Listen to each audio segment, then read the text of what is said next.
എന്തായാലും സിറ്റിംഗ് എംപിമാർ മത്സരരംഗത്തേക്ക് ഉണ്ടാകുമെന്ന് പറഞ്ഞു കഴിഞ്ഞു. ഒരുങ്ങിയോ?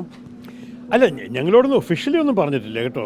ഞാൻ മനസ്സിലാക്കിയിരിക്കുന്നത് സെൻട്രൽ ഇലക്ഷൻ കമ്മിറ്റിയുടെ ആദ്യത്തെ മീറ്റിംഗ് ആയിരിക്കും 15-ാം തീയതി. 15 16 ആ സമയത്ത് തന്നെ, ഫെബ്രുവരി തൊട്ട് നടുവിൽ തന്നെ, ഇപ്പോൾ വരാൻ പോകുന്ന 5-6 ദിവസത്തിൽ ആ ആദ്യത്തെ മീറ്റിങ്ങിൽ തന്നെ വിവാദമില്ലാത്ത, വലിയ ചർച്ച ആവശ്യമില്ലാത്ത തീരുമാനങ്ങൾ എടുക്കുന്നതാണ്. അതിൽ നമ്മളുടെയും പെടുന്നോ കേരളക്കാരുടെ മൊത്തം സിറ്റിംഗ് എം പീസ് ആണല്ലോ. അപ്പോൾ അങ്ങനെ ആയിരിക്കുമെന്ന് എനിക്കിവിടെ പറയാൻ സാധിക്കില്ല. പക്ഷെ ഞങ്ങൾ അതിനെ നോക്കിക്കൊണ്ടിരിക്കുകയാണ്.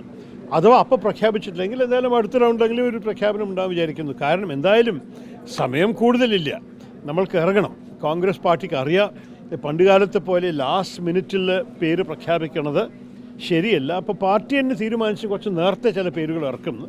അതിൽ നമ്മൾ കേരളക്കാരുണ്ടാവുമെന്ന് വിചാരിക്കുന്നു. പക്ഷേ എനിക്ക് ഒരു തെളിവില്ല, ഒരു വാക്കും എന്നോട് ഒഫീഷ്യലി പറഞ്ഞിട്ടില്ല. സജ്ജമാണോ? വരട്ടേന്ന് അവർ പ്രഖ്യാപനം വന്ന ശേഷം നമ്മൾ ഇതിനൊക്കെ മറുപടി പറയാം. എങ്ങനെയുണ്ട് രാഷ്ട്രീയമായി, എങ്ങനെയുണ്ട് തിരുവനന്തപുരത്ത് ഒരു ചൂട് എങ്ങനെയുണ്ട്? കാരണം ഇപ്പോൾ BJP NDAയിൽ നിന്ന് കേൾക്കുന്നത് നിർമ്മല സീതാരാമൻ, അതുപോലെ തന്നെ രാജീവ് ചന്ദ്രശേഖർ അടക്കമുള്ളവരുടെ പേരുകളാണ്. ഓരോരോ ദിവസം ഓരോരോ പേര് കേൾക്കണം. എല്ലാം BJPക്കാർ ഫ്ലോട്ട് ചെയ്യണം. നമ്മൾ ആരൊക്കെയാണ് കേട്ടിരിക്കുന്നത്? ജയശങ്കറെ കേട്ടു, സീതാരാമനെ കേട്ടു, രാജീവ് ചന്ദ്രശേഖരെ കേട്ടു. അറ്റ്ലീസ്റ്റ് അദ്ദേഹം ഒരു മലയാളിയാണല്ലോ.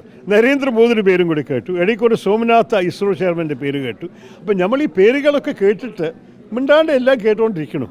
അതിൻ്റെ അർത്ഥം എന്താണ്? അവർ ഇത്ര ഡെസ്പറേറ്റ് ആണോ, അതോ അവർക്ക് തീരെ ആത്മവിശ്വാസം ഇല്ലാതെയാണോ ഇങ്ങനെയുള്ള പേരുകളെ കൊണ്ടുവരാൻ? എനിക്കറിയില്ല.